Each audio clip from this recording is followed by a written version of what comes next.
ਵਾਹਿਗੁਰੂ ਜੀ। ਕੁਰਬਾਨੀ ਤਿੰਨਾਂ ਗੁਰ ਸਿੱਖਾਂ,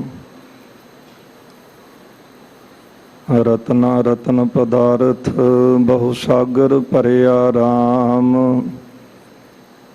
ਬਾਣੀ ਗੁਰਬਾਣੀ ਲਾਗੇ ਤਿਨ ਹੱਥ ਚੜਿਆ ਰਾਮ। ਗੁਰਬਾਣੀ ਲਾਗੇ ਤਿਨ ਹੱਥ ਚੜਿਆ, ਨਿਰਮੋਲਕ ਰਤਨ ਅਪਾਰਾ। ਹਰ ਹਰ ਨਾਮ ਤੋਲਕ ਪਾਇਆ, ਤੇਰੀ ਭਗਤ ਭਰੇ ਭੰਡਾਰਾ। ਸਮੁੰਦ ਵਿਰੋਲ ਸਰੀਰ ਹਮ ਦੇਖਿਆ, ਇੱਕ ਵਸਤ ਅਨੂਪ ਦਿਖਾਈ।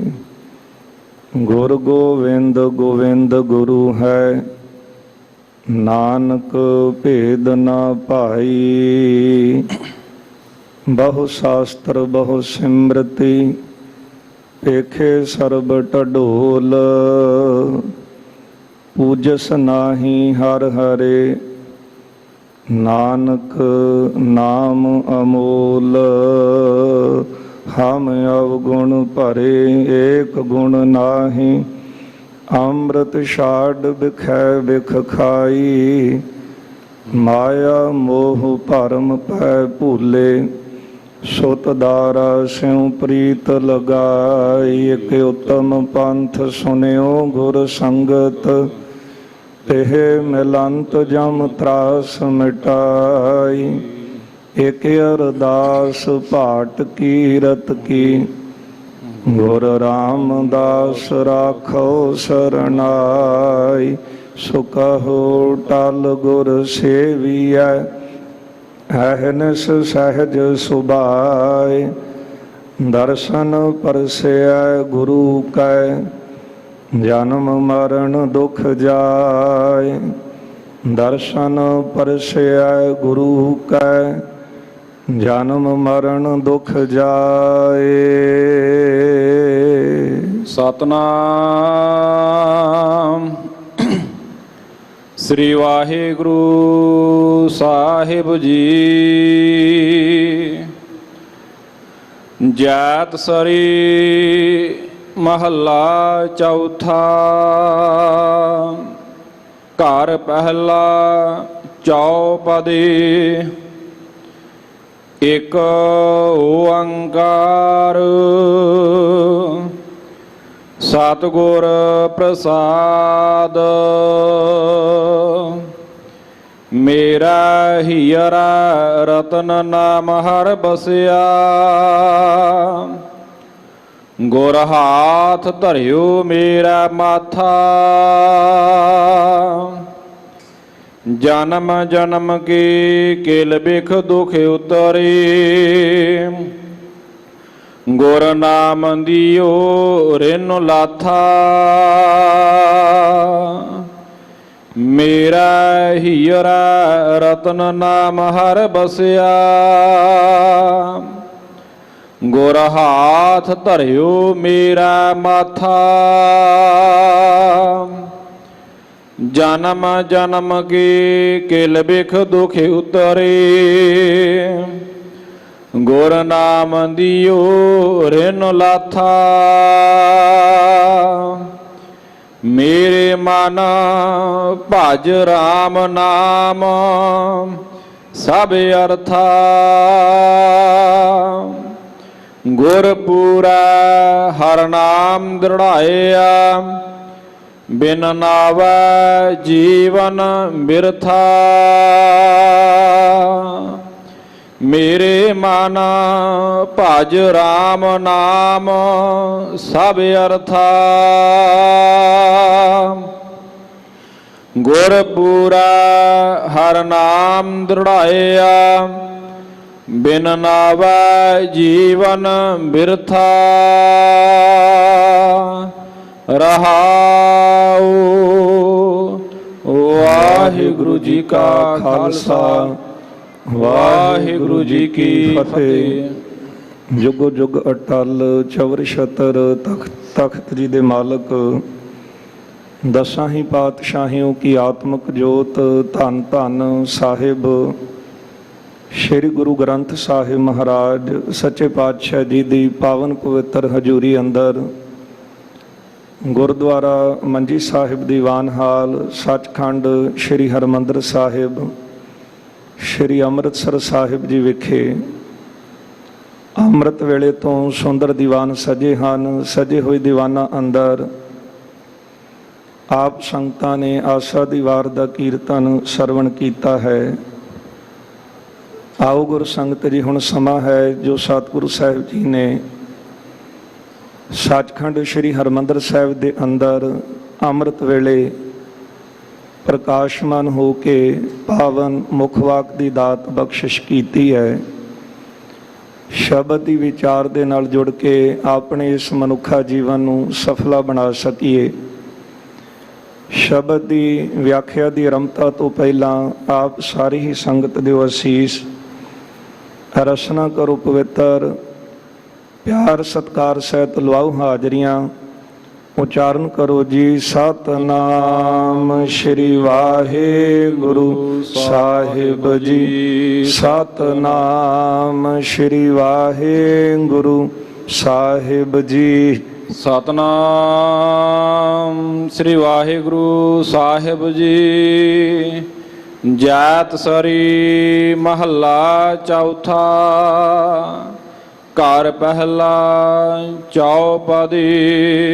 ਬਖਸ਼ਿਸ਼ ਕੀਤਾ ਹੋਇਆ ਪਾਵਨ ਮੁਖ ਵਾਕ ਸਾਹਿਬ ਸ਼੍ਰੀ ਗੁਰੂ ਗ੍ਰੰਥ ਸਾਹਿਬ ਮਹਾਰਾਜ ਜੀ ਦੇ ਅੰਗ 696 ਉੱਪਰ ਸੁਭਾਇਮਾਨ ਹੈ। ਰਾਗ ਜੈਤਸਰੀ ਹੈ। ਸ਼੍ਰੀ ਗੁਰੂ ਗ੍ਰੰਥ ਸਾਹਿਬ ਮਹਾਰਾਜ ਜੀ ਦੇ ਅੰਦਰ ਜੈਤਸਰੀ ਰਾਗ ਦਾ 11ਵਾਂ ਥਾਂ ਹੈ, 11ਵਾਂ ਨੰਬਰ ਹੈ। ਇਹ ਜੈਤਸਰੀ ਰਾਗ ਭਾਰਤੀ ਸੰਗੀਤ ਦਾ ਪੁਰਾਤਨ ਅਤੇ ਬਹੁਤ ਹੀ ਕਠਿਨ ਰਾਗ ਹੈ, ਪਰ ਗੁਰਮਤਿ ਸੰਗੀਤ ਦੇ ਵਿੱਚ ਇਹ ਰਾਗਣੀ ਹੈ। ਜੈਤਸਰੀ ਰਾਗ ਦੇ ਅੰਦਰ ਸੋਢੀ ਸੁਲਤਾਨ ਪਿਤਾ ਚੌਥੇ ਪਾਤਸ਼ਾਹ ਧੰਨ ਗੁਰੂ ਸ਼੍ਰੀ ਗੁਰੂ ਰਾਮਦਾਸ ਮਹਾਰਾਜ ਜੀ ਦਾ ਉਚਾਰਨ ਕੀਤਾ ਇਹ ਪਾਵਨ ਸ਼ਬਦ ਹੈ। ਰਾਗ ਦੀ ਸਤਿਗੁਰਾਂ ਨੇ ਰਮਤਾ ਕੀਤੀ ਹੈ। ਪਹਿਲੇ ਸੁਰ ਤਾਲ ਅੰਦਰ 4 ਪਦਿਆਂ ਵਾਲਾ ਇਹ ਸ਼ਬਦ ਬਖਸ਼ਿਸ਼ ਕੀਤਾ ਹੈ। ਇੱਕ ਓੰਕਾਰ ਸਤਿਗੁਰ ਪ੍ਰਸਾਦ। ਰਾਗ ਦੀ ਆਰੰਭਤਾ ਤੇ ਸਤਿਗੁਰਾਂ ਨੇ ਮੰਗਲ ਕੀਤਾ ਹੈ ਅਕਾਲ ਪੁਰਖ ਵਾਹਿਗੁਰੂ ਜੀ ਦਾ। ਇੱਕ ਅਦੁੱਤੀ ਸਰੂਪ ਹੈ। ਇਸ ਇੱਕ ਉਸ ਵਰਗਾ ਹੋਰ ਦੂਜਾ ਕੋਈ ਨਹੀਂ। ਓੰਕਾਰ ਉਹ ਸਾਰਿਆਂ ਦਾ ਪ੍ਰਕਾਸ਼ਕ ਹੈ, ਸਾਰਿਆਂ ਨੂੰ ਰਚਣ ਵਾਲਾ ਹੈ। ਸਤ ਤਰਈ ਕਾਲ ਆਬਾਦ ਸਤ ਸਰੂਪ ਹੈ, ਗੁਰ ਚੇਤਨ ਸਰੂਪ ਹੈ। ਪ੍ਰਸਾਦ ਉਹ ਆਨੰਦ ਸਰੂਪ ਹੈ। ਇੱਕ ਅਦਵੈਤ ਸਰੂਪ ਓੰਕਾਰ ਸਾਰਿਆਂ ਦਾ ਪ੍ਰਕਾਸ਼ਕ। ਇਸ ਦੀ ਪ੍ਰਾਪਤੀ ਸਤਿਗੁਰਾਂ ਦੀ ਕਿਰਪਾ ਦੁਆਰਾ ਹੁੰਦੀ ਹੈ। ਮੇਰਾ ਹੀਰਾ ਰਤਨ ਨਾਮ ਹਰ ਬਸਿਆ, ਗੁਰ ਹਾਥ ਧਰਿਓ ਮੇਰਾ ਮਾਥਾ। ਇਹ ਪਾਵਨ ਸ਼ਬਦ ਦੀ ਉਥਾਨਕਾ ਇਸ ਪ੍ਰਕਾਰ ਹੈ। ਚੌਥੇ ਪਾਤਸ਼ਾਹ ਧੰਨ ਗੁਰੂ ਰਾਮਦਾਸ ਮਹਾਰਾਜ ਜੀ ਨੇ ਇਹ ਪਾਵਨ ਅੰਮ੍ਰਿਤਸਰ ਸ਼ਹਿਰ ਵਸਾਇਆ, ਜਿਹਦੇ ਬਾਬਤ ਆਪਾਂ ਗੁਰਬਾਣੀ ਵਿੱਚ ਵੀ ਪੜ੍ਹਦੇ ਹਾਂ, ਡਿੱਠੇ ਸਭੇ ਥਾਮ ਨਹੀਂ ਤੁਧ ਜਿਹਿਆ। ਸੋ ਇਸ ਬਾਰੇ ਗੁਰਦੇਵ ਨੇ ਆਪ ਲਿਖਿਆ ਹੈ ਕਿ ਸਾਰੇ ਹੀ ਸਿਆਣੇ ਮਨੁੱਖਾਂ ਨੇ ਦੁਨੀਆ ਦੇ ਬਹੁਤ ਥਾਂ ਖੋਜੇ ਨੇ, ਪਰ ਇਸ ਥਾਂ ਵਰਗਾ ਕੋਈ ਦੁਨੀਆ ਵਿੱਚ ਹੋਰ ਦੂਜਾ ਥਾਂ ਨਹੀਂ। ਤਾਈਓ ਗੁਰਦੇਵ ਨੇ ਇਹ ਬਚਨ ਲਿਖੇ ਹਨ, ਬਦਾਓ ਪੁਰਖ ਵਿਧਾਤਾ ਤਾਂ ਤੂੰ ਸੋਹਿਆ, ਵਸਦੀ ਸਗਨ ਅਪਾਰ ਅਨੂਪ ਰਾਮਦਾਸਪੁਰ। ਹਰ ਹਾਂ ਨਾਨਕ ਅਸਮਲ ਜਾਏ ਨਹਾਇਐ ਰਾਮਦਾਸ ਸਰ। ਧੰਨ ਗੁਰੂ ਰਾਮਦਾਸ ਸਾਹਿਬ ਸੱਚੇ ਪਾਤਸ਼ਾਹ ਜੀ ਇਸੇ ਅੰਮ੍ਰਿਤਸਰ ਸ਼ਹਿਰ ਦੇ ਵਿੱਚ ਬਿਰਾਜਮਾਨ ਹਨ। ਬੇਅੰਤੀ ਸੰਗਤਾਂ ਸਤਿਗੁਰੂ ਜੀ ਦੇ ਦਰਸ਼ਨ ਦੀਦਾਰ ਵਾਸਤੇ ਆਉਂਦੀਆਂ ਨੇ। ਭਾਈ ਗੁਰਦਾਸ ਜੀ ਲਿਖਦੇ ਨੇ, ਬੈਠਾ ਸੋਢੀ ਪਾਤਸ਼ਾਹ ਰਾਮਦਾਸ ਸਤਿਗੁਰੂ ਕਹਾਵੈ, ਪੂਰਨ ਤਾਲ ਖਟਾਇਆ ਅੰਮ੍ਰਿਤਸਰ ਵਿੱਚ ਜੋਤ ਜਗਾਵੇ।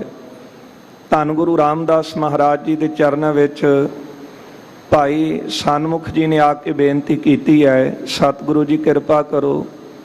ਸਾਨੂੰ ਇਹੋ ਆਪ ਜੀ ਨੇ ਉਪਦੇਸ਼ ਦਿੱਤਾ ਹੈ ਕਿ ਪ੍ਰਮਾਤਮਾ ਦਾ ਨਾਮ ਜਪ ਕੇ ਜੀਵ ਦੀ ਕਲਿਆਣ ਹੁੰਦੀ ਹੈ। ਪਰ ਆਪ ਕਿਰਪਾ ਕਰਕੇ ਉਪਦੇਸ਼ ਦੇਵੋ ਕਿ ਆਪ ਜੀ ਦਾ ਦਿੱਤਾ ਹੋਇਆ ਨਾਮ ਹਿਰਦੇ ਵਿੱਚ ਕਿਸ ਤਰ੍ਹਾਂ ਵਸਦਾ ਹੈ। ਧੰਨ ਗੁਰੂ ਰਾਮਦਾਸ ਮਹਾਰਾਜ ਜੀ ਨੇ ਗੁਰਸਿੱਖਾਂ ਦੀ ਬੇਨਤੀ ਨੂੰ ਸੁਣਿਆ। ਪਰਥਾਏ ਸਾਖੀ ਮਹਾਂਪੁਰਖ ਬੋਲਦੇ ਸਾਂਝੀ ਸਗਲ ਜਹਾਨੈ। ਕਿਸੇ ਦੇ ਪਰਥਾਏ ਉਪਦੇਸ਼ ਦਿੰਦੇ ਹਨ ਪਰ ਉਪਦੇਸ਼ ਸਾਰਿਆਂ ਲਈ ਸਾਂਝਾ ਹੁੰਦਾ ਹੈ। ਧੰਨ ਗੁਰੂ ਰਾਮਦਾਸ ਸਾਹਿਬ ਜੀ ਨੇ ਉਪਦੇਸ਼ ਬਖਸ਼ਿਸ਼ ਕੀਤਾ ਹੈ। ਮਹਾਰਾਜ ਕਹਿੰਦੇ ਹਨ ਕਿ ਜਦੋਂ ਮੇਰੇ ਸਤਿਗੁਰੂ ਧੰਨ ਗੁਰੂ ਨਾਨਕ ਦੇਵ ਜੀ, ਗੁਰੂ ਅੰਗਦ ਦੇਵ ਸਾਹਿਬ ਜੀ, ਗੁਰੂ ਅਮਰਦਾਸ ਸਾਹਿਬ ਤੇ ਸਤਿਗੁਰਾਂ ਨੇ ਗੁਰ ਹਾਥ ਧਰਿਓ ਮੇਰਾ ਮਾਥਾ, ਮੇਰੇ ਸਿਰ ਦੇ ਉੱਤੇ ਆਪਣਾ ਹੱਥ ਰੱਖਿਆ, ਮੇਰਾ ਹੀਰ ਰਤਨ ਨਾਮ ਹਰ ਬਸਿਆ। ਤੇ ਮੇਰੇ ਹਿਰਦੇ ਵਿੱਚ ਰਤਨਾਂ ਤੋਂ ਵੀ ਜਿਹੜਾ ਕੀਮਤੀ ਪ੍ਰਭੂ ਦਾ ਨਾਮ ਸੀ ਉਹ ਵਸਿਆ ਹੈ। ਸਾਧ ਸੰਗਤ ਜੀ, ਇਹ ਨਾਮ ਇੰਨਾ ਅਮੋਲਕ ਹੈ ਕਿ ਦੁਨਿਆਵੀ ਰਤਨ ਇੱਕ ਪਾਸੇ ਰੱਖੀਏ ਤੇ ਪਰਮਾਤਮਾ ਦੇ ਨਾਮ ਦੇ ਤੁੱਲ ਨਹੀਂ ਪੁੱਜ ਸਕਦੇ। ਸਤਿਗੁਰੂ ਜੀ ਦਾ ਆਪਾਂ ਬਚਨ ਪੜ੍ਹਦੇ ਹਾਂ, ਬਹੁ ਸ਼ਾਸਤਰ ਬਹੁ ਸਿਮਰਤੀ ਪੇਖੇ ਸਰਬ ਢਡੋਲ, ਪੂਜਸ ਨਾਹੀ ਹਰ ਹਰੇ ਨਾਨਕ ਨਾਮ ਅਮੋਲ। ਸਤਿਗੁਰਾਂ ਨੇ ਬਾਣੀ ਦੇ ਅੰਦਰ ਪਰਮਾਤਮਾ ਦੇ ਨਾਮ ਨੂੰ ਵੀ ਰਤਨ ਆਖਿਆ ਹੈ। ਵਿਦਵਾਨਾਂ ਨੇ ਰਤਨ ਦੇ ਅਰਥ ਕੀਤੇ ਹਨ ਰਤ ਪਲਸ ਨਾ। ਰਤ ਦਾ ਅਰਥ ਹੈ ਪ੍ਰੀਤੀ, ਪ੍ਰੇਮ, ਤੇ ਨਾ ਦਾ ਅਰਥ ਹੈ ਨਹੀਂ। ਜਿਸ ਦੇ ਅੱਗੇ ਦੁਨਿਆਵੀ ਪਦਾਰਥਾਂ ਦੇ ਨਾਲ ਪ੍ਰੀਤੀ ਨਹੀਂ ਰਹਿ ਜਾਂਦੀ ਉਹਨੂੰ ਕਿਹਾ ਹੈ ਪਰਮਾਤਮਾ ਦਾ ਨਾਮ ਕੀਮਤੀ ਰਤਨ ਹੈ। ਨਾਮ ਵੀ ਰਤਨ ਹੈ, ਗਿਆਨ ਵੀ ਰਤਨ ਹੈ, ਮਨੁੱਖਾ ਜਨਮ ਇਹ ਵੀ ਇੱਕ ਬਹੁਤ ਕੀਮਤੀ ਰਤਨ ਹੈ। ਸਤਿਗੁਰੂ ਜੀ ਦੇ ਪਾਵਨ ਬਚਨ ਆਪਾਂ ਬਾਣੀ ਅੰਦਰ ਪੜ੍ਹਦੇ ਹਾਂ, ਗੁਰ ਕਾ ਸ਼ਬਦ ਰਤਨ ਹੈ ਹੀਰੇ ਜਿਤ ਜੜਾਓ। ਸੋ ਇਹ ਇੱਕ ਐਸਾ ਕੀਮਤੀ ਰਤਨ ਹੈ ਕਿ ਜਿਹਦੇ ਹਿਰਦੇ ਵਿੱਚ ਵਸ ਜਾਵੇ ਤੇ ਫਿਰ ਦੁਨਿਆਵੀ ਬਾਦਸ਼ਾਹ ਵੀ ਜਿਹੜੇ ਹਨ ਉਹਦੇ ਅੱਗੇ ਆਪਣਾ ਸਿਰ ਝੁਕਾਉਂਦੇ ਹਨ।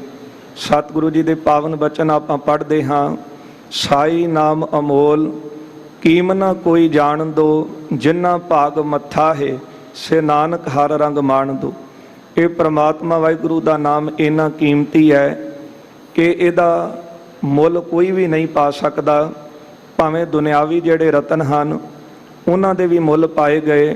ਜਿਸ ਤਰ੍ਹਾਂ ਜ਼ਿਕਰ ਆਉਂਦਾ ਇਤਿਹਾਸ ਵਿੱਚ, ਜਿਸ ਸਮੇਂ ਗੁਰੂ ਕਲਗੀਧਰ ਪਾਤਸ਼ਾਹ ਮਹਾਰਾਜ ਦਿੱਲੀ ਪਹੁੰਚੇ ਨੇ ਤੇ ਉਸ ਵਕਤ ਦਿੱਲੀ ਦੀ ਸੰਗਤ ਨੇ ਸਤਿਗੁਰਾਂ ਨੂੰ ਬੇਨਤੀ ਕੀਤੀ ਸੀ, ਮਹਾਰਾਜ ਅਸੀਂ ਸੁਣਦੇ ਹਾਂ ਕਿ ਨੌਰੰਗੇ ਦਾ, ਔਰੰਗਜ਼ੇਬ ਦਾ ਤਾਨਾਸ਼ਾਹ ਦੇ ਨਾਲ ਜੰਗ ਹੋਇਆ, ਪਰ ਇਹਦਾ ਕਾਰਨ ਕੀ ਹੈ ਇਹ ਹਲੇ ਬਹੁਤਿਆਂ ਨੂੰ ਨਹੀਂ ਪਤਾ। ਧੰਨ ਗੁਰੂ ਗੋਬਿੰਦ ਸਿੰਘ ਮਹਾਰਾਜ ਜੀ ਨੇ ਉਹਦਾ ਕਾਰਨ ਦੱਸਿਆ। ਸਤਿਗੁਰੂ ਜੀ ਕਹਿੰਦੇ ਉਹਦਾ ਕਾਰਨ ਸੀ ਜਿਹੜਾ ਤਾਨਾਸ਼ਾਹ ਦੀ ਮੁੰਦਰੀ ਦੇ ਵਿੱਚ ਇੱਕ ਬੜਾ ਕੀਮਤੀ ਰਤਨ ਸੀ, ਉਸ ਰਤਨ ਦੀ ਪ੍ਰਾਪਤੀ ਵਾਸਤੇ ਔਰੰਗਜ਼ੇਬ ਨੇ ਉਹਦੇ ਨਾਲ ਜੰਗ ਕੀਤਾ। ਇਹ ਤਾਨਾਸ਼ਾਹ ਗੋਲਕੁੰਡਾ ਦੱਖਣ ਦੇ ਇਲਾਕੇ ਦਾ ਬਾਦਸ਼ਾਹ ਸੀ। ਸੋ ਔਰੰਗਜ਼ੇਬ ਨੇ ਪਤਾ ਕਰਾਇਆ ਕਿ ਤਾਨਾਸ਼ਾਹ ਦੇ ਪਾਸ ਬਹੁਤ ਕੀਮਤੀ ਰਤਨ ਹੈ। ਤੇ ਪਤਾ ਕਿਸ ਤਰ੍ਹਾਂ ਕਰਾਇਆ, ਇੱਕ ਜੌਹਰੀ ਜਿਹੜਾ ਬੜਾ ਹੀ ਸਿਆਣਾ ਸੀ ਉਹਨੂੰ ਭੇਜਿਆ ਗੋਲਕੁੰਡੇ ਦੇ ਵਿੱਚ। ਸੋ ਚੱਲ ਕੇ ਗਿਆ ਤੇ ਤਾਨਾਸ਼ਾਹ ਤੋਂ ਕਈ ਕੋ ਦੂਰੀ ਤੇ ਉਹ ਖਲੋਤਾ ਰਿਹਾ ਤੇ ਜਿਹੜਾ ਤਾਨਾਸ਼ਾਹ ਦੀ ਮੁੰਦਰੀ ਦੇ ਵਿੱਚ ਕੀਮਤੀ ਰਤਨ ਸੀ ਉਸ ਦਾ ਅਕਸ ਜੌਹਰੀ ਦੇ ਜਾਮੇ ਦੇ ਉੱਤੇ ਪਿਆ। ਜਿਹੜੀ ਉਹਨੇ ਪੋਸ਼ਾਕ ਚਮਕਦੀ ਪਾਈ ਸੀ ਉਹਦੇ ਉੱਤੇ ਰਤਨ ਦਾ ਅਕਸ ਪਿਆ ਤੇ ਉਹਨੇ ਆ ਕੇ ਬਾਦਸ਼ਾਹ ਨੂੰ ਦੱਸਿਆ ਸੀ, ਔਰੰਗਜ਼ੇਬ ਨੂੰ, ਬਾਦਸ਼ਾਹ ਜਿਹੜਾ ਤਾਨਾਸ਼ਾਹ ਦੀ ਮੁੰਦਰੀ ਦੇ ਵਿੱਚ ਰਤਨ ਜੜਿਆ ਹੋਇਆ ਹੈ ਉਹਦੀ ਕੀਮਤ ਇੰਨੀ ਹੈ ਕਿ ਤੇਰੀ ਦਿੱਲੀ ਦੀ ਸਾਰੀ ਸਲਤਨਤ ਇੱਕ ਪਾਸੇ, ਇਸ ਨਾਲੋਂ 3 ਗੁਣਾ ਵੱਧ ਜਿਹੜਾ ਮੁੱਲ ਹੈ ਉਸ ਰਤਨ ਦਾ ਹੈ। ਇੰਨਾ ਕੀਮਤੀ ਉਹ ਰਤਨ ਸੀ ਜਿਹਦੇ ਕਰਕੇ ਬਾਦਸ਼ਾਹ ਔਰੰਗਜ਼ੇਬ ਨੇ ਚੜ੍ਹਾਈ ਕੀਤੀ ਸੀ ਤਾਨਾਸ਼ਾਹ ਦੇ ਉੱਤੇ, ਜੰਗ ਹੋਇਆ, ਉਹਨੂੰ ਕੈਦ ਵਿੱਚ ਪਾਇਆ ਤੇ ਉਹਦੇ ਕੋਲ ਜਿਹੜਾ ਕੀਮਤੀ ਰਤਨ ਸੀ ਉਸ ਨੇ ਲੈ ਲਿਆ। ਇਸ ਤਰ੍ਹਾਂ ਦੁਨਿਆਵੀ ਕੀਮਤ ਭਾਵੇਂ ਜਿਨ੍ਹਾਂ ਦਾ ਰਤਨਾਂ ਦਾ ਮੁੱਲ ਬਹੁਤ ਹੈ, ਪਰ ਸਤਿਗੁਰੂ ਜੀ ਕਹਿੰਦੇ ਨੇ ਪਰਮਾਤਮਾ ਦੇ ਨਾਮ ਦੇ ਤੁੱਲ ਨਹੀਂ ਪਹੁੰਚ ਸਕਦੀ। ਧੰਨ ਗੁਰੂ ਅਰਜਨ ਦੇਵ ਸਾਹਿਬ ਸੱਚੇ ਪਾਤਸ਼ਾਹ ਜੀ ਨੇ ਜਿਸ ਵਕਤ ਗੁਰਬਾਣੀ ਦਾ ਖਜ਼ਾਨਾ ਪ੍ਰਾਪਤ ਕੀਤਾ ਤੇ ਸਾਧ ਸੰਗਤ ਦੁੱਖ ਭੰਜਨੀ ਬੇਰ ਸਾਹਿਬ ਦੇ ਨੇੜੇ ਥੜਾ ਸਾਹਿਬ ਹੈ, ਇੱਥੇ ਮਹਾਰਾਜ ਜੀ ਨੇ ਉਹ ਪੋਥੀਆਂ ਲਿਆ ਕੇ ਬਿਰਾਜਮਾਨ ਕੀਤੀਆਂ। ਸੱਚਾ ਨਾਮ ਦਾ ਖਜ਼ਾਨਾ ਪਾ ਕੇ सतगुरु जी ने शुकराना करदे पावन बचन उचारे, हम तनवंत भागट सच नाए, हर गुण गावे सहज सुभाए, पिओ दादे का खोल डिठा खजाना, ता मेरा मन भया नदाना, रतन लाल जाका कशु ना मोल, भरे भंडार अखूट अतोल, खावे खर्चा रल मिल भाई, टोट ना आवे वध दो जाए। इस कीमती खजाने नूं भावें जिन्ना मर्जी कोई अपने गुरसिख भरावां दे नाल खावे खर्चे, ये खजाना गुरदेव कहंदे हन अतुट है, अमुक है। पर यह खजाने की प्राप्ति किन होंदी है? कहो नानक जिस मस्तक लेख लिखाए, सो एत खजाना लिया रलाए। जिहदे मत्थे उत्ते सुंदर लेख लिखे हैं, उन्हां दी झोली विच ये नाम रूपी खजाना पैंदा है। सो सतगुरु गुरु रामदास साहब सच्चे पातशाह बख्शिश करते हैं, मेरा हीर रतन नाम हर बसिया, नाम रूपी रतन तां बसिया, गुर हाथ धरियो मेरा माथा। मेरे पूरे सतगुरां ने मेरे सिर के उत्ते अपना मेहर दा हाथ रखिया। जिहदे हिरदे विच नाम वस जावे ना, साध संगत उहदे सामने दुनिया दे भावें तमाम पदार्थ भी रखे जाण, वो उन्हां पदार्थां नूं तुच्छ जाणदा है। रहिंदा भावें समाज विच है, संसार विच ही है, पर उहदी जिहड़ी चाल है एक दुनियावी लोकां नालों वखरी हो जाती है। भगतां की चाल निराली, चाला निराली, भगता हकेरी बिखम मार्ग चलण। जिक्र आउंदा है कि एक नाम दे विच भिजी हुई रूह पूਰਨ महापुरख जिन्हां दे हिरदे विच परमात्मा दा नाम रतन वसिया सी, सो उन्हां ने बहुता समा सिमरन भजन विच बंदगी विच बतीत करना, ते जदों किते कुछ छकना होना ते नगर विच चले जाना। एक बार एक माई दाणे भुन रही सी, वो पठियारी माई दे लागे जाके बैठ गए। सर्दी दी रुत सी, अग सेकण लगे। उस माता ने कमाई वाला देख के अपने वालों कुछ भेंट देनी चाहिए, तो वह गरीबनी सी, उहदे कोल दाणे भुजे सन ते उन्हें झोली विच पा दिते। उन्होंने भुजे दाणे छके, तृप्ति होई, ते थोड़ा समा बीतिया। वो पठियारे दे भट्ठ लागे ही उन्होंने अपना आसन लाया ते भुंजे ही बराज गए। नेड़े ही एक राजे दा बादशाह दा महल सी, उन्हें सारा कुछ अपने अखीं देख रहा सी। शाम के समय सैर करदे उन्हें देखा कि उस भिजी हुई रूह ने केवल भुजे दाणे खाधे ते अपना आसन जिहड़ा सी वो भुंजे लाया ते बराज गए। जदों दिन चढ़िया है ते उस वेले वो अमृत वेले जागे, पिछल राती उठ के परमात्मा दे सिमरन विच जुड़ गए। इधर राजा भी जिहड़ा सी अपने महल दे विच सोहणियां सेजा दे उत्ते सुता, नींद भावें आई नहीं, सारी रात पासे मारदा रहा। जदों दिन चढ़िया ते बाहर निकल के देखदा है कि वो नाम विच भिजी हुई रूह परमात्मा दे सिमरन विच जुड़ी। उस वेले राजे ने अपना एक मनुख भेजिया, वो चल के आया ते कहण लगा कि तुहानूं बादशाह ने कोल बुलाया है। वो कहण लगे, बेपरवाह सदा रंग हर के, जिहड़े परमात्मा दे नाम विच भिजे होण उन्हां नूं केश दी परवाह। ये भूपत सब दिवस चार के झूठे करत दिवाजा, को हर समान नहीं राजा। जिहड़े एक परमात्मा वाहिगुरू दे चरनां दी टेक लैके बैठे होण, वो बेपरवाह हुंदे ने। उन्हां ने कहा, मेरा राजे नाल की काम, मैं क्यों जाके मिलां। वो जिहड़ा राजे दा भेजिया मनुख सी वापस आया, आके फिर राजे नूं मिलिया, सारी गलबात दसी है। राजे ने जान लिया कि कोई पूरन कमाई वाले संत हैं, मैं इन्हां कोल आप चल के जाना। आप चल के आया, कोल बैठ गया। राजे ने आउंदियां सवाल किया, कहण लगा, महापुरखो तुहाडी रात किस तरह बीती। उन्होंने उत्तर दिता, कहण लगे, राजन बादशाह कुछ तेरे वर्गी, कुछ तेरे नालों भी चंगी। ये सुन के राजा बड़ा हैरान होया कि ये पए ने भुंजे ते मैं पिया अपने सोने मखमल दे उत्ते, बिस्तरियां दे उत्ते, फुल्लां दी सेजा ते, मेरे बराबर ये किस तरह सौ सकदे ने। ते दूजी गल इन्हां ने कही है कि तेरे नालों भी चंगी, कुछ तेरे नालों भी चंगी, ये किस तरह हो सकता है मेरे नालों भी चंगी। उन्हें सवाल किया, कहण लगा, संत जी ਮੈਨੂੰ ਇਹ ਤਾਂ ਦੱਸੋ, ਤੁਸੀਂ ਕਿਹਾ ਹੈ ਕਿ ਤੇਰੇ ਵਰਗੀ ਰਾਤ ਬੀਤੀ, ਕੁਝ ਤੇਰੇ ਨਾਲੋਂ ਵੀ ਚੰਗੀ ਹੈ, ਕਿਸ ਤਰ੍ਹਾਂ ਹੋ ਸਕਦਾ ਹੈ? ਮੇਰੇ ਵਿੱਚ ਮਨ ਵਿੱਚ ਸ਼ੰਕਾ ਹੈ, ਸ਼ੰਕਾ ਦੂਰ ਕਰੋ। ਉਹ ਕਹਿਣ ਲੱਗੇ, ਦੇਖ ਰਾਜਨ, ਤੇਰੇ ਵਰਗੀ ਇਸ ਤਰ੍ਹਾਂ ਹੈ ਕਿ ਜਦੋਂ ਬੰਦਾ ਸੌਂ ਜਾਂਦਾ ਹੈ ਨਾ, ਤੇ ਫਿਰ ਸਾਰੇ ਸੁੱਤੇ ਹੋਏ ਇੱਕ ਸਮਾਨ ਹੀ ਹੁੰਦੇ ਨੇ। ਜਦੋਂ ਬੰਦਾ ਸੌਂਦਾ ਹੈ ਤੇ ਫਿਰ ਨੀਂਦ ਵਿੱਚ ਨਹੀਂ ਪਤਾ ਲੱਗਦਾ ਕਿ ਉਹ ਸਿੰਘਾਸਨ ਤੇ ਹੈ, ਆਪਣੇ ਸੋਹਣੇ ਮਖਮਲ ਆਸਣ ਦੇ ਉੱਤੇ ਹੈ, ਜਾਂ ਭੁੰਜੇ ਪਿਆ ਹੈ। ਨੀਂਦ ਆਈ ਹੋਵੇ ਤੇ ਉਸ ਵੇਲੇ ਕਈ ਵਾਰੀ ਤਾਂ ਰਾਜਾ ਵੀ ਸਿੰਘਾਸਨ ਤੇ ਸੁੱਤਾ ਪਿਆ ਭਿਖਾਰੀ ਬਣ ਜਾਂਦਾ ਹੈ। ਬਾਣੀ ਵਿੱਚ ਆਪਾਂ ਗੁਰੂ ਸਾਹਿਬ ਜੀ ਦੇ ਬਚਨ ਪੜ੍ਹਦੇ ਹਾਂ ਕਿ ਸੁਪਨੇ ਪਿਆ ਭਿਖਾਰੀ, ਅਛਤ ਰਾਜ ਵਿਛਰਤ ਦੁਖ ਪਾਇਆ, ਸੋ ਗਤ ਭਈ ਹਮਾਰੀ। ਕਹਿਣ ਲੱਗੇ, ਹੁਣ ਸੁਣ ਦੂਜੀ ਗੱਲ, ਚੰਗੀ ਕਿਸ ਤਰ੍ਹਾਂ ਬੀਤੀ ਤੇਰੇ ਨਾਲੋਂ। ਤੂੰ ਜਿਹੜਾ ਸਮਾਂ ਸੌਣਾ ਸੀ ਉਹ ਸਮਾਂ ਜਾਗ ਕੇ ਵਕਾਰਾਂ ਵਿੱਚ ਬਤੀਤ ਕੀਤਾ। ਕਹਿਣ ਲੱਗੇ, ਅਸੀਂ ਉਸ ਸਮੇਂ ਨੀਂਦ ਵਿੱਚ ਬਿਰਾਜੇ, ਤੇ ਜਦੋਂ ਅੰਮ੍ਰਿਤ ਵੇਲੇ ਉੱਠਣ ਦਾ ਸਮਾਂ ਸੀ, ਪਿਛਲ ਰਾਤੀ ਉੱਠ ਬਹਾਂਦੇ, ਉਸ ਸਮੇਂ ਤੈਨੂੰ ਨੀਂਦ ਨੇ ਜ਼ੋਰ ਪਾਇਆ ਤੇ ਤੂੰ ਨੀਂਦ ਵਿੱਚ ਐਸਾ ਮਸਤ ਹੋਇਆ ਕਿ ਤੈਨੂੰ ਪਤਾ ਹੀ ਨਹੀਂ ਲੱਗਾ ਕਿ ਪਿਛਲ ਪੈਰ ਜਿਹੜਾ ਹੈ ਉਹ ਪਰਮਾਤਮਾ ਦੀ ਯਾਦ ਵਿੱਚ ਜੁੜਨ ਦਾ ਵੇਲਾ ਹੈ। ਉਹ ਤੂੰ ਸਮਾਂ ਸੌਂ ਕੇ ਖਰਾਬ ਕਰ ਲਿਆ। ਇਸ ਲਈ ਸਾਡੀ ਉਹ ਜਿਹੜੀ ਰਾਤ ਸੀ ਨਾ, ਉਹ ਜਾਗਦਿਆਂ ਜਿਹੜੀ ਬਤੀਤ ਹੋਈ, ਜਾਗਨ ਜਾਗਨ ਨੀਕਾ ਹਰ ਕੀਰਤਨ ਮੈਂ ਜਾਗਨ, ਜਾਗੈ ਸੰਤ ਜਨਾ ਮੇਰੇ ਰਾਮ ਪਿਆਰ। ਉਹ ਜਿਹੜੀ ਸਾਡੀ ਜਾਗ ਸੀ ਉਹ ਪਰਮਾਤਮਾ ਦੀ ਯਾਦ ਵਿੱਚ ਬਤੀਤ ਹੋਈ, ਇਸ ਲਈ ਤੇਰੇ ਨਾਲੋਂ ਉਹ ਚੰਗੀ ਰਾਤ ਬੀਤੀ। ਜਦੋਂ ਰਾਜੇ ਦੇ ਮਨ ਨੂੰ ਇਹ ਕਮਾਈ ਵਾਲੇ ਦੇ ਬੋਲ ਵਿੰਨ ਗਏ ਨਾ, ਉਸ ਵਕਤ ਬਾਦਸ਼ਾਹ ਨੇ ਜਾਣ ਲਿਆ ਕਿ ਜਿੰਨੇ ਵੀ ਮੇਰੇ ਪਾਸ ਪਦਾਰਥ ਨੇ ਉਹ ਇਹਨਾਂ ਦੇ ਰਸ ਦੇ ਸਾਹਮਣੇ ਤੁੱਛ ਨੇ।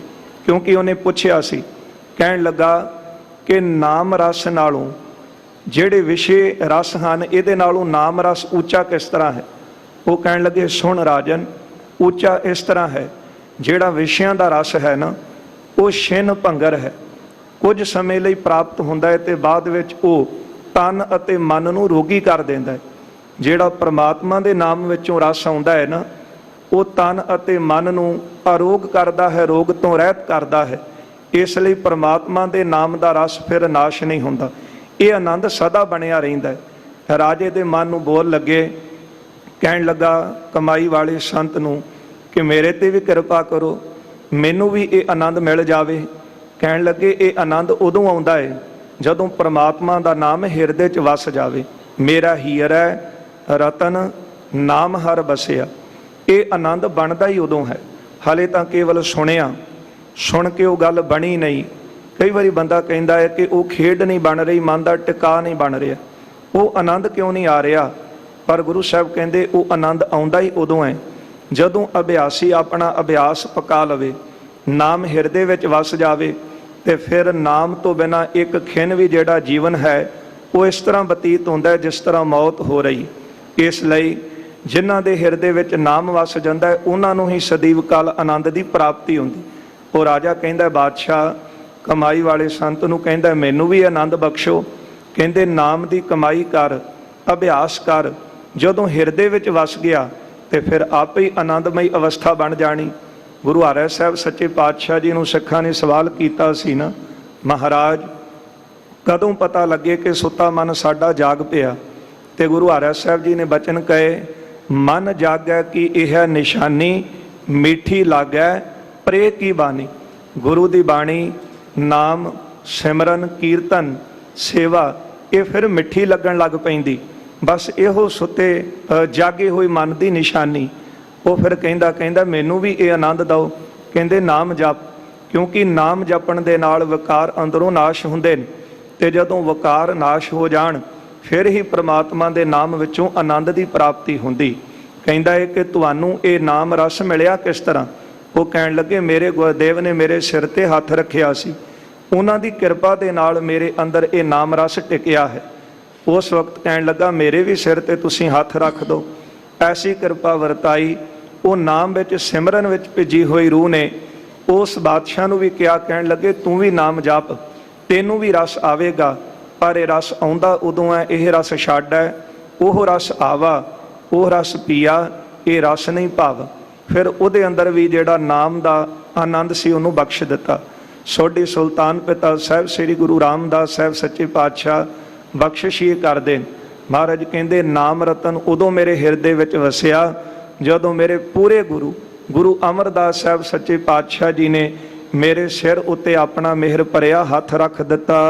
ਜਨਮ ਜਨਮ ਕੀ ਕਿਲ ਬਿਖ ਦੁਖ ਉਤਰੇ। ਨਾਮ ਵਸਣ ਦੇ ਨਾਲ, ਨਾਮ ਜਪਣ ਦੇ ਨਾਲ ਕਿਹੜੀ ਬਖਸ਼ਿਸ਼ ਪ੍ਰਾਪਤ ਹੋਈ? ਜਨਮਾਂ ਜਨਮਾਂਤਰਾਂ ਦੇ ਨਿਸ਼ਚੇ ਕਰਕੇ ਜਿਹੜੇ ਵੇਹੋ ਪਾਪ ਸਨ, ਜਨਮ ਮਰਨ ਦੇ ਦੁੱਖ ਜਿਹੜੇ ਸਨ ਉਹ ਉਤਰ ਗਏ। ਗੁਰ ਨਾਮ ਦਿਓ ਰਿਨ ਲਾਥਾ।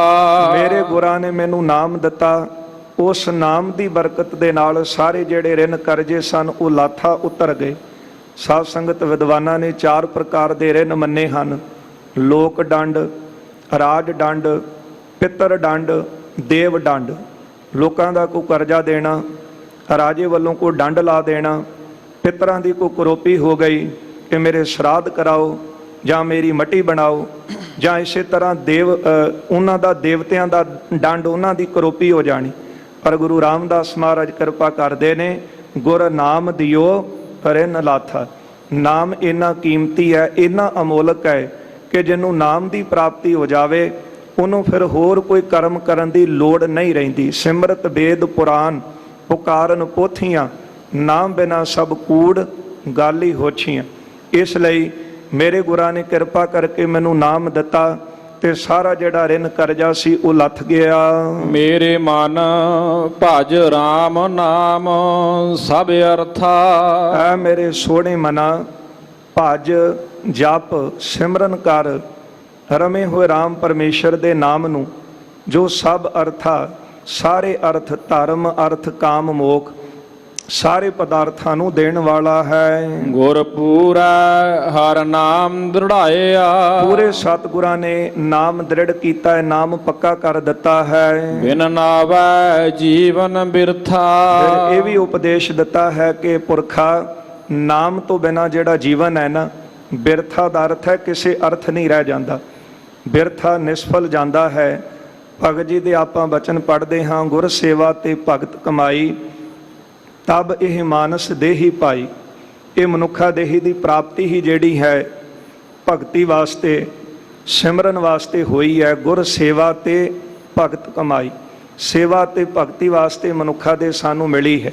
ਤਬ ਇਹ ਮਾਨਸ ਦੇਹੀ ਪਾਈ, ਇਸ ਦੇਹੀ ਕਉ ਸਿਮਰਹਿ ਦੇਵ, ਸੋ ਦੇਹੀ ਭਜ ਹਰ ਕੀ ਸੇਵ। ਫਿਰ ਅੱਗੇ ਬਚਨ ਕਹਿ ਕੇ ਸੁਚੇਤ ਵੀ ਕੀਤਾ ਹੈ, ਭਜੋ ਗੋਬਿੰਦ ਭੂਲ ਮਤ ਜਾਹੋ। ਕਿਉਂ ਭੁੱਲਿਆ ਬੈਠਾ ਹੈ? ਉਸ ਪਰਮਾਤਮਾ ਦਾ ਭਜਨ ਕਰ। ਭਜੋ ਗੋਬਿੰਦ ਭੂਲ ਮਤ ਜਾਹੋ, ਮਾਨਸ ਜਨਮ ਕਾ ਇਹੀ ਲਾਹੋ। ਮਨੁੱਖਾ ਜਨਮ ਦਾ ਇਹੋ ਹੀ ਤਾਂ ਲਾਭ ਹੈ, ਭਈ ਪ੍ਰਾਪਤ ਮਾਨੁਖ ਦੇ ਹਰੀਆ, ਗੋਬਿੰਦ ਮਿਲਣ ਕੀ ਇਹ ਤੇਰੀ ਬਰੀ। ਸਤਿਗੁਰੂ ਬਖਸ਼ਿਸ਼ ਕਰਦੇ ਹਨ ਕਿ ਪੂਰੇ ਸਤਿਗੁਰਾਂ ਨੇ ਉਪਦੇਸ਼ ਸਾਨੂੰ ਦਿੱਤਾ ਹੈ, ਪੂਰੇ ਗੁਰਾਂ ਦੀ ਕਿਰਪਾ ਦੇ ਨਾਲ ਹੀ ਨਾਮ ਅੰਦਰ ਪੱਕਾ ਹੋਇਆ। ਇਹ ਵੀ ਦੱਸ ਦਿੱਤਾ ਕਿ ਬਿਨ ਨਾਵੈ ਜੀਵਨ ਬਿਰਥਾ। ਨਾਮ ਤੋਂ ਬਿਨਾਂ ਇਹ ਜਿਹੜਾ ਜੀਵਨ ਹੈ ਇਹ ਬਿਰਥਾ ਚਲਾ ਜਾਂਦਾ ਹੈ। ਰਹਾਉ ਵਿਸ਼ਰਾਮ ਦੇ ਕੇ ਬਖਸ਼ਿਸ਼ ਕਰਦੇ ਹਨ। ਬਿਨ ਗੁਰ ਮੂੜ ਭਏ ਹੈ ਮਨਮੁਖ। ਜਿਹੜੇ ਮਨ ਦੇ ਪਿੱਛੇ ਚੱਲਣ ਵਾਲੇ ਮਨਮੁਖ ਸਨ, ਉਹਨਾਂ ਨੇ ਪੂਰੇ ਗੁਰਾਂ ਦੀ ਸਿੱਖਿਆ ਨੂੰ ਮੰਨਿਆ ਨਾ, ਤੇ ਗੁਰਦੇਵ ਕਹਿੰਦੇ ਉਹਨਾਂ ਦੀ ਹਾਲਤ ਕੀ ਹੋਈ? ਉਹ ਫਿਰ ਮੂਰਖ ਬਣ ਕੇ ਸੰਸਾਰ ਤੋਂ ਚਲੇ ਗਏ। ਬੰਦੇ ਕੋਲ ਗਿਆਨ ਤਾਂ ਬਹੁਤ ਹੈ, ਪਰ ਸਭ ਤੋਂ ਕੀਮਤੀ ਗਿਆਨ ਹੈ ਬ੍ਰਹਮ ਗਿਆਨ, ਆਤਮਾ ਸਰੂਪ ਦੀ ਪ੍ਰਾਪਤੀ ਹੋ ਜਾਣੀ। ਪਰ ਇਹ ਪ੍ਰਾਪਤੀ ਜਿਹੜੀ ਹੈ ਪੂਰੇ ਗੁਰਾਂ ਦੇ ਉਪਦੇਸ਼ ਦੁਆਰਾ ਹੁੰਦੀ ਹੈ, ਤੇ ਸਤਿਗੁਰਾਂ ਨੇ ਉਪਦੇਸ਼ ਹੀ ਇਹ ਦਿੱਤਾ ਹੈ ਕਿ ਪੁਰਖਾ ਇਹ ਮਨੁੱਖਾ ਜਨਮ ਬਹੁਤ ਕੀਮਤੀ ਹੈ। ਇਹਦੀ ਸਫਲਤਾ ਵਾਸਤੇ ਪਰਮੇਸ਼ਰ ਦਾ ਨਾਮ ਜਪ, ਸਿਮਰਨ ਕਰ, ਭਜਨ ਬੰਦਗੀ ਕਰ। ਜਬ ਲਗ ਜਰਾ ਰੋਗ ਨਹੀਂ ਆਇਆ, ਜਬ ਲਗ ਦੇ ਉੱਤੇ ਬੁਢੇਪਾ ਹਲੇ ਰੋਗ ਨਹੀਂ ਆਇਆ, ਜਬ ਲਗ ਕਾਲ ਗ੍ਰਸੀ ਨਹੀਂ ਕਾਇਆ। ਜਦੋਂ ਤੱਕ ਹਲੇ ਤੱਕ ਤੇਰੀ ਕਾਲ ਨੇ ਆ ਕੇ ਜਿਹੜੀ ਹੈ ਉਹ ਤੇਰੀ ਦੇਹੀ ਨੂੰ ਨਾਸ਼ ਨਹੀਂ ਕੀਤਾ। ਜਬ ਲਗ ਬਿਕਲ ਭਈ ਨਹੀਂ ਬਾਣੀ, ਹਲੇ ਤੇਰੀ ਬਾਣੀ ਵਿਆਕੁਲ ਨਹੀਂ ਹੋਈ। ਭਜ ਲੇਹਰੇ ਮਨ ਸਾਰਗ ਪਾਣੀ। ਅੱਗੇ ਕਹਿੰਦੇ ਅਬ ਨਾ ਭਜਸ ਭਜਸ ਕਬ ਭਾਈ, ਆਵੈ ਅੰਤ ਨਾ ਭਜਿਆ ਜਾਏ। ਜੇ ਅੰਤਲਾ ਸਮਾਂ ਉਡੀਕ ਰਿਹਾ ਹੈ ਨਾ, ਹਲੇ ਸਮਾਂ ਬਹੁਤ ਪਿਆ ਹੈ, ਫਿਰ ਜਪਾਂਗੇ। ਤੇ ਭਾਈ ਗੁਰਦਾਸ ਜੀ ਨੇ ਕੁਝ ਉਦਾਹਰਨਾਂ ਦੇ ਕੇ ਸੁਚੇਤ ਕੀਤਾ ਹੈ। ਭਾਈ ਸਾਹਿਬ ਜੀ ਕਹਿੰਦੇ ਕਿਸੇ ਦੇ ਘਰ ਨੂੰ ਲੱਗ ਜਾਵੇ ਅੱਗ, ਤੇ ਉਹ ਅੱਗ ਬੁਝਾਉਣ ਵਾਸਤੇ ਪਾਣੀ ਦਾ ਪ੍ਰਬੰਧ ਪਹਿਲਾਂ ਚਾਹੀਦਾ ਹੈ। ਤੇ ਜੇ ਪਾਣੀ ਦਾ ਪ੍ਰਬੰਧ ਕੋਲ ਨਾ ਹੋਵੇ, ਬੰਦਾ ਜਾ ਕੇ ਸੋਚੇ ਕਿ ਹੁਣ ਖੂਹ ਪੁੱਟ ਕੇ ਪਾਣੀ ਕੱਢਾਂ ਤੇ ਅੱਗ ਬੁਝਾ ਲਾਂਗਾ, ਭਾਈ ਸਾਹਿਬ ਜੀ ਕਹਿੰਦੇ ਉਹਦਾ ਕਾਰਜ ਸਿੱਧ ਨਹੀਂ ਹੋ ਸਕਦਾ। ਜੈਸੇ ਘਰ ਲਾਗੈ ਆਗ, ਜਾਗ ਕੂਆ ਖੋਦਿਓ ਚਾਹੈ, ਕਾਰਜ ਨਾ ਸਿੱਧ ਹੋਏ ਰੋਏ ਪਛਤਾਈਏ। ਅਗਲੀ ਉਦਾਹਰਨ ਭਾਈ ਸਾਹਿਬ ਨੇ ਦਿੱਤੀ, ਕਹਿੰਦੇ ਕੋਈ ਜੰਗ ਦੇ ਮੈਦਾਨ ਵਿੱਚ ਖਲੋਤਾ ਹੋਵੇ, ਸੋਚੇ ਕਿ ਮੈਂ ਹੁਣ ਸ਼ਸਤਰ ਵਿੱਦਿਆ ਸਿੱਖ ਕੇ ਆਵਾਂ, ਫਿਰ ਵੈਰੀਆਂ ਦੇ ਉੱਤੇ ਫਤਿਹ ਪਾਵਾਂਗਾ। ਭਾਈ ਸਾਹਿਬ ਜੀ ਕਹਿੰਦੇ ਜੈਸੇ ਤਉ ਰਣ ਸੰਗਰਾਮ ਸਮੇਂ ਚਾਹੇ ਸਿੱਖਿਓ ਵੀਰ ਵਿੱਦਿਆ, ਅਨਿਥਾ ਉਦਮ ਜੈਤ ਪਦਵੀ ਨਾ ਪਾਈਏ। ਉਹਦਾ ਜੰਗ ਦੇ ਮੈਦਾਨ ਵਿੱਚ ਰਣ ਭੂਮੀ ਵਿੱਚ ਕੀਤਾ ਹੋਇਆ ਯਤਨ ਬਿਰਥਾ ਜਾਵੇਗਾ, ਕਿਉਂਕਿ ਜੰਗ ਜਿੱਤਣੀ ਸੀ ਤੇ ਸ਼ਸਤਰ ਵਿੱਦਿਆ ਸ਼ਸਤਰਾਂ ਦਾ ਪ੍ਰਬੰਧ ਪਹਿਲਾਂ ਚਾਹੀਦਾ ਸੀ। ਤੀਜੀ ਉਦਾਹਰਨ ਭਾਈ ਸਾਹਿਬ ਨੇ ਦਿੱਤੀ, ਜਿਸ ਤਰ੍ਹਾਂ ਕੋਈ ਯਾਤਰੂ ਯਾਤਰੀਆਂ ਦੇ ਨਾਲ ਕਿਸੇ ਯਾਤਰਾ ਤੇ ਜਾ ਰਿਹਾ ਸੀ, ਰਸਤੇ ਤੋਂ ਅਣਜਾਣ ਸੀ, ਰਾਤ ਪਈ, ਰਸਤੇ ਵਿੱਚ ਰੁਕਿਆ, ਸਾਰੇ ਰੁਕੇ ਤੇ ਸਵੇਰ ਹੋਣ ਤੇ ਸਾਰੇ ਉੱਠ ਕੇ ਚਲੇ ਗਏ। ਜਿਹੜਾ ਅਣਜਾਣ ਸੀ ਉਹ ਸੁੱਤਾ ਹੀ ਰਹਿ ਗਿਆ। ਹੁਣ ਉੱਠ ਕੇ ਅਣਜਾਣ ਬੰਦਾ ਭਾਰ ਚੁੱਕ ਕੇ ਕਿੱਧਰ ਨੂੰ ਜਾਵੇਗਾ? ਜੈਸੇ ਨਿਸ ਸੋਵਤ ਸੰਘਾਤੀ ਚੱਲ ਜਾਤ, ਪਾਛੇ ਭੋਰ ਪਏ ਭਾਰਬੰਦ ਚੱਲੇ ਕੱਤ ਜਾਈਏ। ਇਹ ਉਦਾਹਰਨਾਂ ਦੇ ਕੇ ਭਾਈ ਸਾਹਿਬ ਨੇ ਸਮਝਾਇਆ। ਕਹਿਣ ਲੱਗੇ ਇਸੇ ਤਰ੍ਹਾਂ ਮਾਇਆ ਦੇ ਧੰਦਿਆਂ ਵਿੱਚ ਇਹ ਉਮਰ ਬੀਤਦੀ ਜਾ ਰਹੀ ਹੈ। ਜੇ ਤੂੰ ਇਹ ਉਡੀਕ ਰਿਹਾ ਕਿ ਹਲੇ ਸਮਾਂ ਬੜਾ ਹੈ, ਅੰਤਲਾ ਸਮਾਂ ਆਵੇਗਾ ਫਿਰ ਜਪਾਂਗੇ, ਤੇ ਭਾਈ ਸਾਹਿਬ ਜੀ ਕਹਿਣ ਲੱਗੇ ਤੈਸੇ ਮਾਇਆ ਧੰਦ ਅੰਧ ਆਉਦ ਬਿਹਾਏ ਜਾਏ, ਅੰਤ ਕਾਲ ਕੈਸੇ ਹਰ ਨਾਮ ਲਿਵ ਲਾਈ।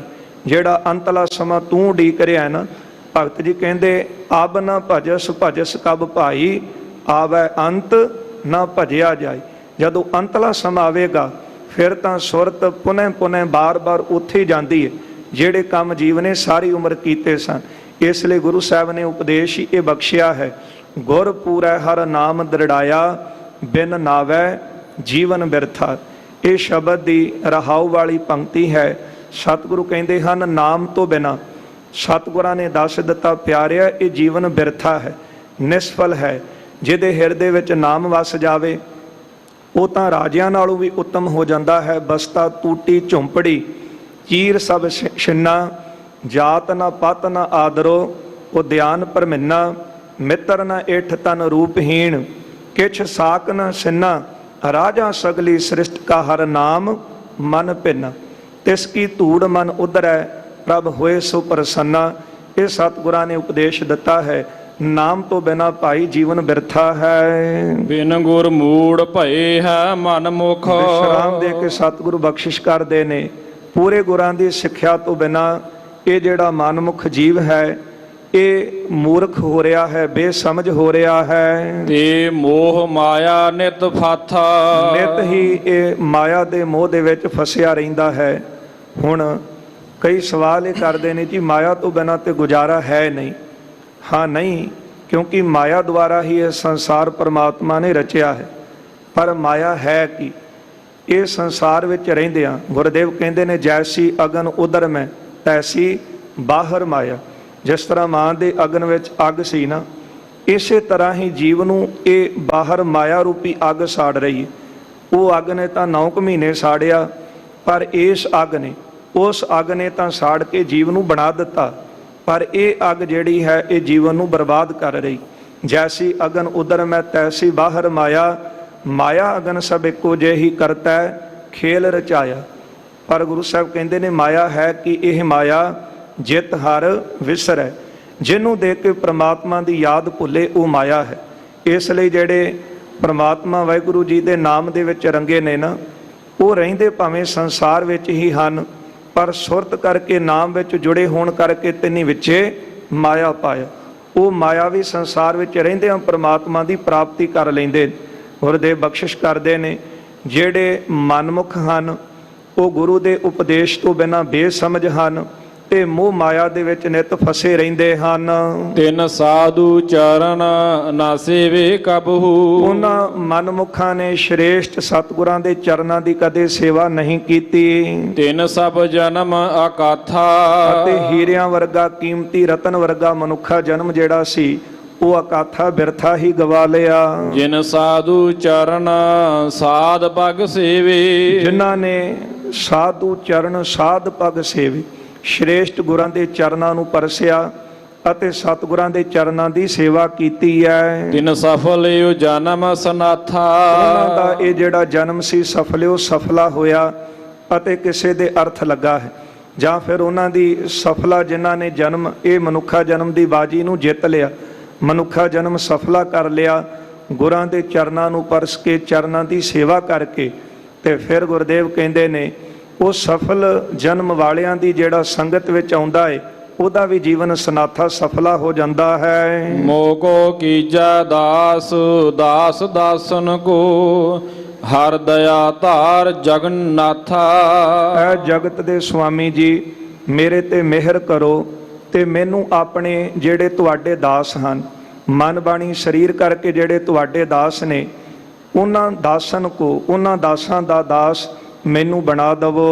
ਹਮ ਅੰਦੁਲੇ ਗਿਆਨਹੀਨ ਅਗਿਆਨੀ। ਮਹਾਰਾਜ ਅਸੀਂ ਮਨ ਬੁੱਧੀ ਨੇਤਰਾਂ ਦੇ ਵਿੱਚ ਵਿਚਾਰ ਰੂਪੀ ਨਿਗਾਹ ਨਾ ਹੋਣ ਕਰਕੇ ਅਸੀਂ ਅਗਿਆਨੀ ਹਾਂ, ਗਿਆਨ ਤੋਂ ਹੀਣੇ ਹਾਂ। ਕਿਉਂ ਚੱਲ ਹੈ ਮਾਰਗ ਪੰਥਾ। ਤੇ ਆਪ ਜੀ ਦੇ ਉਪਦੇਸ਼ ਤੋਂ ਬਿਨਾ ਕਿਉਂ ਚੱਲ ਹੈ ਮਾਰਗ ਪੰਥਾ। ਇਹ ਸੰਸਾਰ ਦਾ ਮਾਰਗ ਰਸਤਾ ਛੱਡ ਕੇ, ਜਮਾਂ ਦਾ ਮਾਰਗ ਛੱਡ ਕੇ ਤੁਹਾਡੇ ਗੁਰਸਿੱਖੀ ਮਾਰਗ ਦੇ ਉੱਤੇ ਅਸੀਂ ਕਿਸ ਤਰ੍ਹਾਂ ਤੁਰ ਸਕਦੇ ਹਾਂ। ਹਮ ਅੰਦੁਲੇ ਕਉ ਗੁਰ ਅੰਚਲ ਦੀਜੈ। ਸਾਡੀ ਮਨ ਬੁੱਧੀ ਨੇਤਰਾਂ ਵਿੱਚ ਵਿਚਾਰ ਰੂਪੀ ਨਿਗਾਹ ਨਾ ਹੋਣ ਕਰਕੇ ਅਸੀਂ ਮਹਾਰਾਜ ਅੰਨੇ ਹਾਂ। ਸਾਨੂੰ ਕਿਰਪਾ ਕਰਕੇ ਅੰਚਲ ਆਪਣਾ ਉਪਦੇਸ਼ ਦਾ ਅੰਚਲ ਪੱਲਾ ਫੜਾਓ, ਸਤ ਸੰਗਤ ਰੂਪੀ ਪੱਲਾ ਫੜਾਓ, ਭਗਤੀ ਦਾ ਪੱਲਾ ਸਾਨੂੰ ਬਖਸ਼ ਦਵੋ। ਜਨ ਨਾਨਕ ਚਲਹਿ ਮਿਲੰਥਾ। ਗੁਰਮੁਖਾਂ ਦੀ ਸੰਗਤ ਵਿੱਚ ਮਿਲ ਕੇ ਅਸੀਂ ਸੱਚਖੰਡ ਰੂਪੀ ਮਾਰਗ ਦੇ ਉੱਤੇ ਚੱਲ ਸਕੀਏ। ਇਹ ਉਪਦੇਸ਼ ਸੋਢੀ ਸੁਲਤਾਨ ਪਿਤਾ ਸਾਹਿਬ ਸ੍ਰੀ ਗੁਰੂ ਰਾਮਦਾਸ ਮਹਾਰਾਜ ਜੀ ਨੇ ਅੱਜ ਜੈਤਸਰੀ ਰਾਗ ਦੀ ਆਰੰਭਤਾ ਤੇ ਬਖਸ਼ਿਸ਼ ਕੀਤਾ ਹੈ। ਆਓ ਗੁਰ ਸੰਗਤ ਜੀ, ਜੋ ਲੜੀਵਾਰ ਕਥਾ ਚੱਲ ਰਹੀ ਹੈ ਸੋ ਪਾਵਨ ਸ਼ਬਦ ਦੀ ਵਿਚਾਰ ਦੇ ਨਾਲ ਜੁੜਨਾ ਕਰੀਏ। ਰਾਮਕਲੀ ਰਾਗ ਦੀ ਦੂਜੀ ਵਾਰ ਦੀ 10ਵੀਂ ਪੌੜੀ ਦਾ ਪਹਿਲਾ ਸ਼ਲੋਕ ਆਪਾਂ ਕੱਲ ਸਰਵਣ ਕੀਤਾ ਸੀ। ਦੂਜੇ ਸ਼ਲੋਕ ਅੰਦਰ ਸਤਿਗੁਰੂ ਬਖਸ਼ਿਸ਼ ਕਰਦੇ ਹਨ। ਮਹੱਲਾ ਪੰਜਵਾ। ਸ਼ਾਂਤੀ ਦੇ ਪੁੰਜ ਬਾਣੀ ਕੇ ਬੋਹਿਥ ਪ੍ਰਤੱਖ ਹਰ। ਪੰਚਮ ਪਾਤਸ਼ਾਹ ਧੰਨ ਗੁਰੂ ਅਰਜਨ ਦੇਵ ਸਾਹਿਬ ਜੀ ਬਖਸ਼ਿਸ਼ ਕਰਦੇ ਹਨ। ਆਨੰਦ ਸੂਖ ਬਿਸਰਾਮ ਨਿਤ ਹਰਿ ਕਾ ਕੀਰਤਨ ਗਾਏ। ਸਤਿਗੁਰਾਂ ਨੇ ਬਖਸ਼ਿਸ਼ ਕੀਤੀ ਹੈ ਕਿ ਜਿਹੜੇ ਹਰੀ ਪ੍ਰਮਾਤਮਾ ਵਾਹਿਗੁਰੂ ਦਾ ਕੀਰਤਨ ਗਾਉਂਦੇ ਹਨ, ਉਹਦੀ ਕੀਰਤੀ ਗਾਉਂਦੇ, ਤੇ ਜਿਹੜੇ ਆਨੰਦ ਦੀ ਸੁੱਖ ਦੀ ਪ੍ਰਾਪਤੀ ਜੀਵ ਚਾਹੁੰਦਾ ਹੈ ਨਾ, ਸਤਿਗੁਰੂ ਕਹਿੰਦੇ ਪ੍ਰਾਪਤੀ ਤਾਂ ਹੋਵੇਗੀ ਜੇ ਉਹਦੀ ਕੀਰਤੀ ਗਾਵੇਂਗਾ। ਆਨੰਦ ਸੁਖ ਬਿਸਰਾਮ ਨਿਤ, ਆਨੰਦਮਈ ਸਰੂਪ ਦੀ ਪ੍ਰਾਪਤੀ, ਜੀਵਨ ਵਿੱਚ ਸੁੱਖ, ਤੇ ਫਿਰ ਵਿਸਰਾਮ ਦਾ ਅਰਥ ਹੈ ਉਹ ਸੁੱਖ ਟਿਕ ਜਾਵੇ।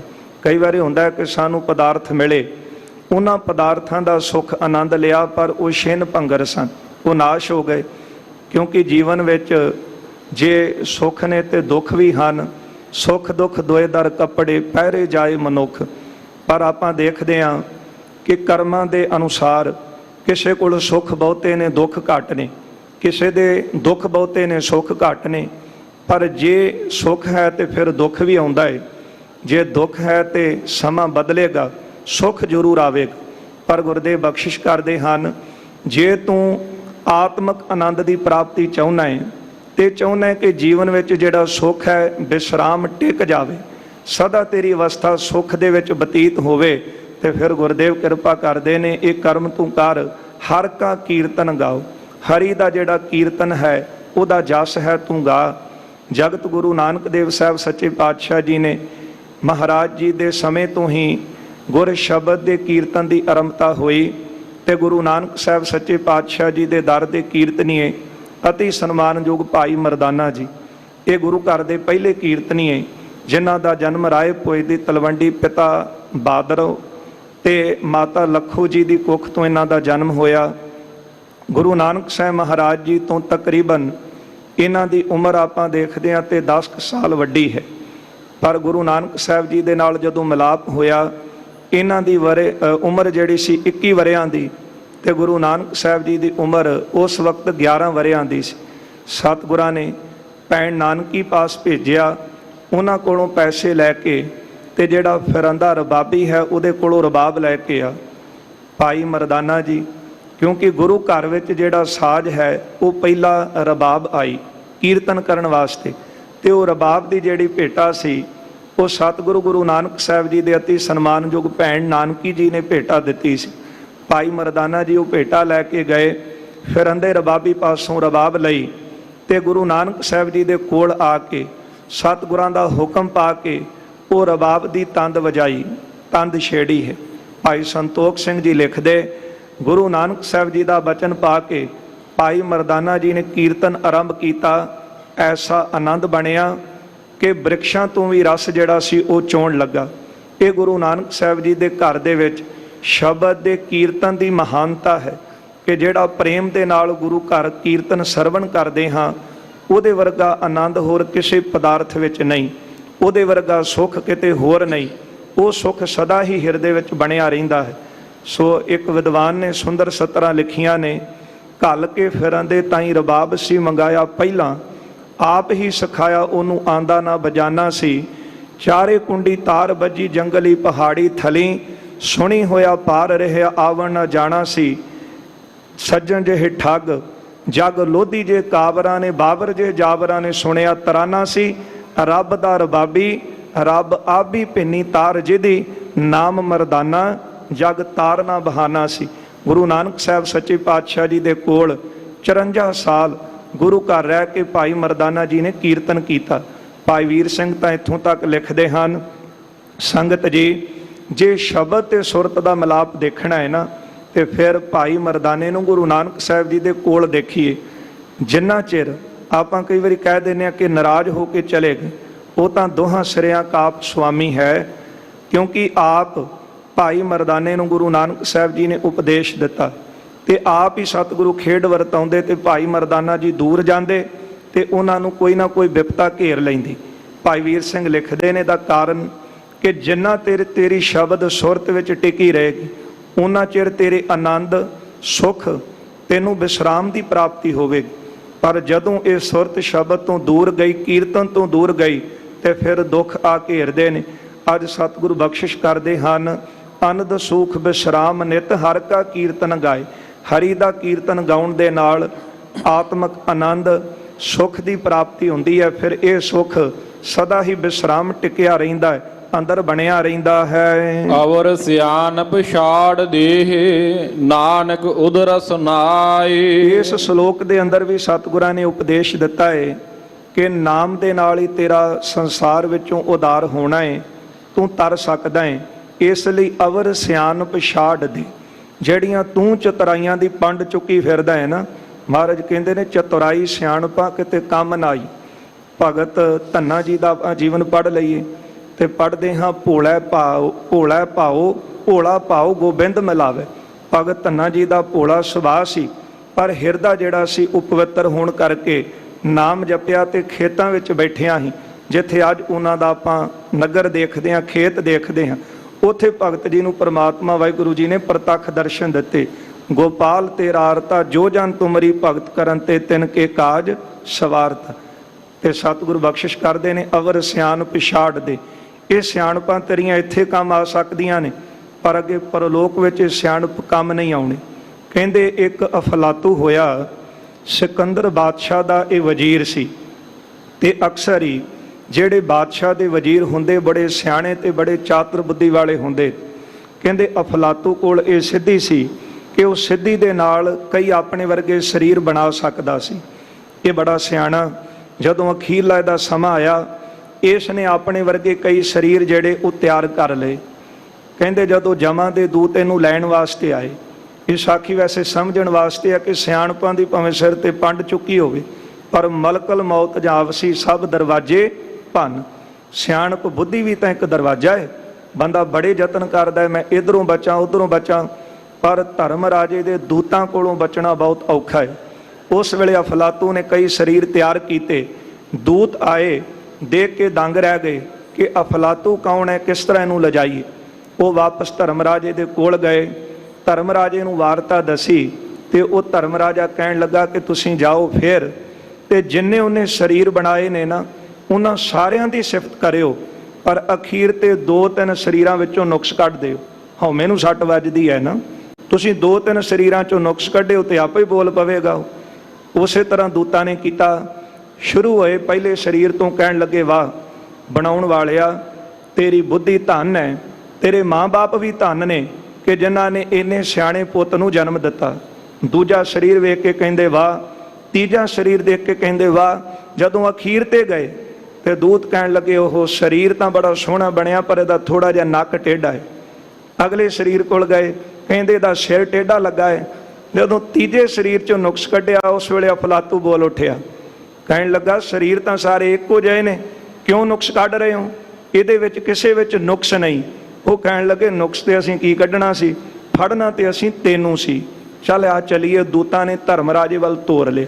ਇਸ ਲਈ ਗੁਰੂ ਸਾਹਿਬ ਜੀ ਦੇ ਬਚਨ ਪੜ੍ਹਦੇ ਹਾਂ, ਸਹਿ ਸਿਆਣਪਾਂ ਲੱਖ ਹੋਏ ਤਾਂ ਇੱਕ ਨਾ ਚੱਲੈ ਨਾਲ। ਇਹ ਕੇਵਲ ਸਮਝਣ ਵਾਸਤੇ ਹੈ ਕਿ ਜਿੰਨੀ ਮਰਜ਼ੀ ਬੰਦਾ ਸਿਆਣਪਾਂ ਦੀ ਪੰਡ ਚੁੱਕੀ ਫਿਰੇ, ਮੈਂ ਬੜਾ ਸਿਆਣਾ, ਮੈਂ ਬੜਾ ਚਾਤਰ ਹਾਂ, ਪਰ ਗੁਰੂ ਅਰਜਨ ਦੇਵ ਸਾਹਿਬ ਬਖਸ਼ਿਸ਼ ਕਰਦੇ ਨੇ, ਅਵਰ ਸਿਆਣਪ ਛਾੜ ਦੇ। ਇਹ ਜਿਹੜੀਆਂ ਸਿਆਣਪਾਂ ਦੀ ਪੰਡ ਤੂੰ ਚੁੱਕੀ ਹੈ ਨਾ, ਇਹ ਠੀਕ ਹੈ, ਧੰਦੇ ਵਾਸਤੇ ਕੰਮ ਆਉਣਗੀਆਂ, ਪਰ ਜੇ ਤੂੰ ਕਵੇਂ ਕਿ ਗੁਰੂ ਘਰ ਵਿੱਚ, ਗੁਰੂ ਦੇ ਦਰ ਤੇ ਜਾਂ ਪਰਲੋਕ ਵਿੱਚ ਤੇਰੀਆਂ ਸਿਆਣਪਾਂ ਕੰਮ ਆਉਣੀਆਂ, ਇਹ ਨਹੀਂ ਆਉਣੀ। ਇਸ ਲਈ ਇਹਨਾਂ ਤੋਂ ਤੂੰ ਛੱਡ ਦੇ। ਅਤੇ ਬਖਸ਼ਿਸ਼ ਕਰਦੇ ਨੇ, ਨਾਨਕ ਉਦਰਸ ਨਾਏ, ਇੱਕ ਨਾਮ ਦੇ ਨਾਲ ਹੀ ਤੇਰਾ ਉਧਾਰ ਹੋਵੇਗਾ। ਇਹ ਨਾਮ ਨੂੰ ਘੁੱਟ ਕੇ ਆਪਣੇ ਪੱਲੇ ਨਾਲ ਬੰਨ੍ਹ ਲੈ। ਇਹ ਉਪਦੇਸ਼ ਗੁਰੂ ਅਰਜਨ ਦੇਵ ਸਾਹਿਬ ਜੀ ਨੇ ਅੱਜ ਸਾਨੂੰ ਬਖਸ਼ਿਸ਼ ਕੀਤਾ ਹੈ। ਸਤਿਗੁਰਾਂ ਦੇ ਚਰਨਾਂ ਵਿੱਚ ਅਰਦਾਸ ਕਰੀਏ, ਕਿਉਂਕਿ ਮੁੱਖ ਵਾਕ ਗੁਰੂ ਰਾਮਦਾਸ ਸਾਹਿਬ ਜੀ ਨੇ ਬਖਸ਼ਿਆ ਹੈ। ਉਹਦੇ ਵਿੱਚ ਵੀ ਇਹੋ ਉਪਦੇਸ਼ ਦਿੱਤਾ ਹੈ ਕਿ ਤੂੰ ਨਾਮ ਜਪ, ਤੇ ਨਾਮ ਤੋਂ ਬਿਨਾਂ ਜੀਵਨ ਬਿਰਥਾ ਹੈ। ਤੇ ਇਸ ਲੜੀਵਾਰ ਕਥਾ ਦੇ ਸ਼ਲੋਕ ਅੰਦਰ ਵੀ ਸਤਿਗੁਰਾਂ ਨੇ ਇਹ ਉਪਦੇਸ਼ ਦਿੱਤਾ ਕਿ ਸਿਆਣਪਾਂ ਇੱਕ ਪਾਸੇ ਰੱਖ, ਨਾਮ ਜਪੇਂਗਾ ਤਾਂ ਤੇਰਾ ਇਸ ਸੰਸਾਰ ਵਿੱਚੋਂ, ਇਸ ਸੰਸਾਰ ਸਮੁੰਦਰ ਵਿੱਚੋਂ ਤੂੰ ਤਰੇਂਗਾ। ਅਰਦਾਸ ਇਹ ਕਰੀਏ, ਵਿਸਰ ਨਾਹੀ ਦਾਤਾਰ, ਆਪਣਾ ਨਾਮ ਦੇਹੋ, ਗੁਣ ਗਾਵਾਂ ਦਿਨ ਰਾਤ, ਨਾਨਕ ਚਾਉ ਇਹੋ। ਭੁੱਲਾਂ ਚੁੱਕਾਂ ਦੀ ਖਿਮਾ ਕਰ ਦੇਣੀ, ਅੱਗੇ ਵਾਸਤੇ ਅਸੀਸ ਦੇਣੀ। ਆਓ ਦੋ ਪੰਕਤੀਆਂ ਸਰਵਣ ਕਰੀਏ, ਇੱਥੇ ਫਤਿਹ ਬੁਲਾਈਏ ਜੀ। ਆਨੰਦ ਸੁਖ ਬਿਸਰਾਮ ਨਿਤ, ਹਰਿ ਕਾ ਕੀਰਤਨ ਗਾਏ। ਔਰ ਸਿਆਣਪ ਛਾੜ ਦੇਹ, ਨਾਨਕ ਉਦਰਸ ਨਾਏ। ਵਾਹਿਗੁਰੂ ਜੀ ਕਾ ਖਾਲਸਾ, ਵਾਹਿਗੁਰੂ ਜੀ ਕੀ ਫਤਿਹ।